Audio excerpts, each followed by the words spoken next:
아래 책보따리 올려놓고 얼른 물동이 들고 샘에 갔다 와라잉. 여산초등학교 5학년 단발머리 소녀. 그녀가 학교에서 돌아오자마자 책보따리를 마루에 내동댕이 치고 양철로 만들어진 새 물동이를 둘러쳐 매고 마을 공동샘이 있는 골목으로 달려갑니다. 한국전쟁 당시 부산 피난민촌 풍경? 아니면 옛날 봉천동 달동네 풍경일까요? 아닙니다. 전남 여수시 낭도가 고향인 어느 50대 여성의 지난 얘기입니다. 백리섬섬길 사이에서는 가장 큰 섬 낭도, 큰 마을인 여산마을에서 물이 귀해서 마을 샘물을 차례대로 길어야 했습니다. 그래서 물동이를 먼저 가져다 놓아야 많은 식구들의 식수와 세수물을 해결할 수 있었기 때문입니다. 그러니 마을 사람들은 물동이를 빨리 가져다 놓는 게 일이 되어버렸고 아이들이 그 일을 도맡아 했습니다. 학교를 다녀오던 초등학생 아이들이 책보따리를 풀어놓자마자 물동이를 들고 샘터로 달려가야 했습니다.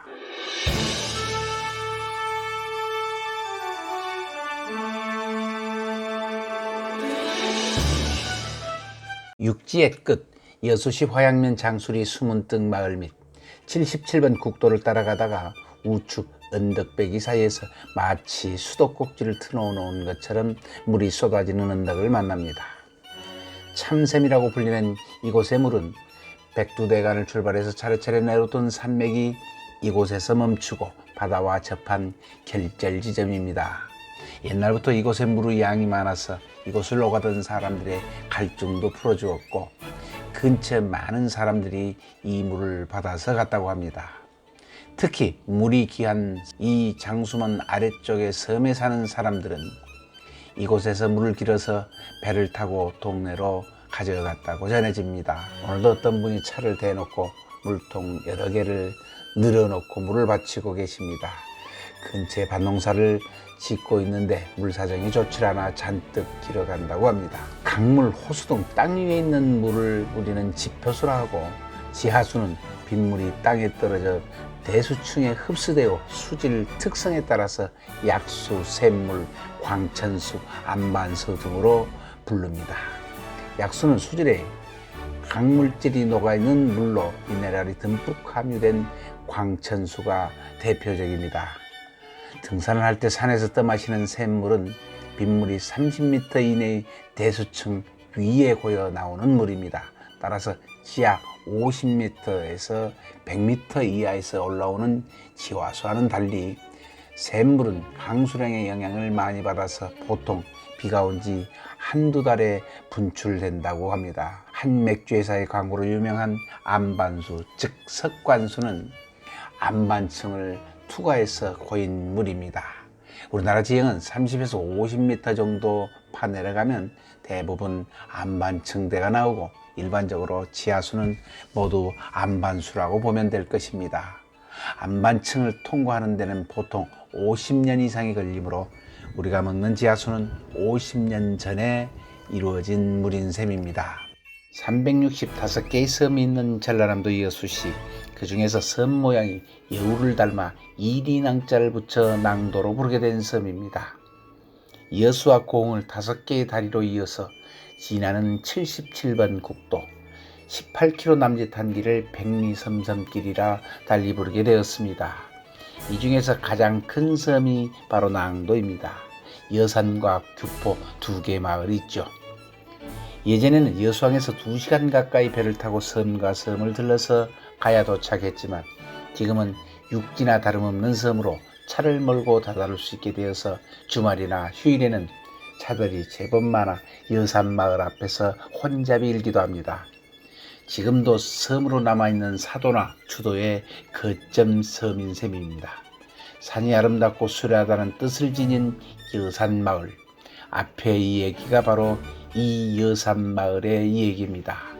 비교적 큰 섬 큰 마을이지만 화산지역이라 물이 귀해서 그 애로사항이 이만저만 아니었다고 합니다.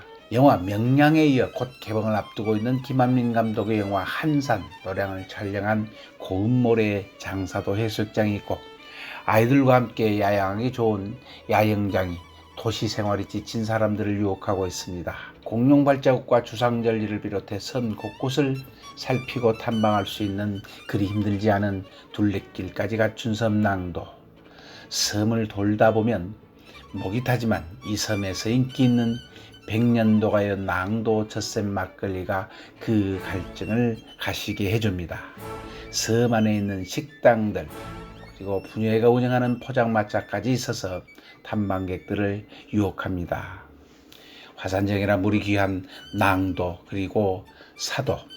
그런데 이웃하고 있는 섬 사도 그곳에 움푹 파인 젖샘과 젖샘바위가 있습니다. 옛날에 아이를 낳은 산모들이 젖이기했습니다. 젖이 잘 나오지 않을 때 극진하게 치성을 드리고 이 샘물을 마시면 젖이 샘처럼 솟았다는 얘기가 전해져 내려옵니다. 그리하여 젖샘이라 불렀고 이 샘물로 만든 막걸리가 다름 아닌 낭도 젖샘 막걸리라고 합니다. 이를 만드는 곳은 백년도가 낭도 주조장입니다. 관광 해설사로도 활동하고 있는 강창훈 대표, 그의 할아버지와 아버지에 의해서 이제 아들과 함께 막걸리를 빚고 있으며 4대째 기업을 이어가고 있으니 100년은 훌쩍 넘은 셈입니다. 농촌에서는 책보따리를 내팽개치자마자 땔감나무 그리고 소나 염소 꼴을 베어서 키우는 일을 훌륭하게 수행해야 했던 옛 시절, 지금은 수돗물이 들어오지만 물마저 귀했던 섬생활, 샘터에 물동이를 가져다 줄 세우는 일이 당시 이 섬마을 아이들에게 덤으로 주어지던 일이었습니다.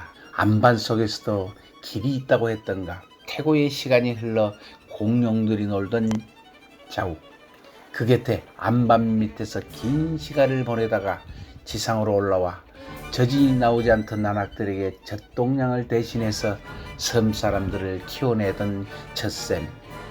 시간이 지나 이제는 젖과 꿀이 흘러나오는 샘이 되었습니다.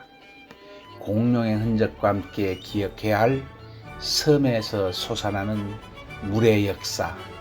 오늘날 섬을 쳐다보는 우리가 기억해야 할 단어입니다. 시청해 주셔서 고맙습니다. 좋아요, 구독, 알림 설정은 힘이 됩니다.